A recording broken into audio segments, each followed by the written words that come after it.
લીંબડી તાલુકા ઘટક સંઘની રચના કલ્પેશભાઈ અડ જિલ્લા પ્રતિનિધિત્વ તરીકે બિનહરીફ વરણી કરાઈ।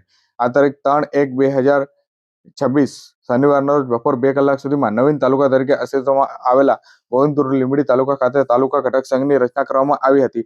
આ રચનાની પ્રક્રિયા દરમિયાન જિલ્લા પ્રતિનિધિત્વ તરીકે જાણીતા અગ્રણી કલ્પેશભાઈ અડની બિનહરીફ વરણી કરવામાં આવતા શિક્ષણ આલમમાં ખુશીનો માહોલ જોવા મળ્યો હતો, જેમાં કલ્પેશભાઈ અડ બિનહરીફ તરીકે ચૂંટાયા। તેમાં પ્રમુખ પદ માટે કુલ 2 દરખાસ્તો રજૂ કરવામાં આવી હતી અને મંત્રીપદ માટે જે 3 દરખાસ્તો મળી હતી। પ્રમુખ અને મંત્રીપદ માટે 1 થી વધુ દરખાસ્તો આવતા લોકશાહી ઢબે ચર્ચાઓ બાદ આ બંને મહત્વના હોદ્દાઓ માટે નામની જાહેરાત સોમવાર સાંજ સુધીમાં કરવામાં આવશે તેવું કહેવામાં આવ્યું હતું। જોકે બિનહરીફ ચૂંટાયેલા કલ્પેશભાઈ અડ બહોળા અનુભવ ધરાવે છે।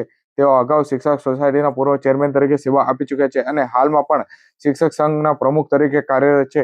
તેમના અનુભવોનો લાભ નવા બનેલા તાલુકા ઘટક સંઘને મળે તેવી અપેક્ષા રાખવામાં આવી હતી। આગામી સોમવારે સાંજ સુધીમાં પ્રમુખ અને મંત્રીના નામ જાહેર થતાં જ લીંબડી તાલુકા ઘટક સંઘનું માળખું સંપૂર્ણ રીતે કાર્યરત થઈ જશે।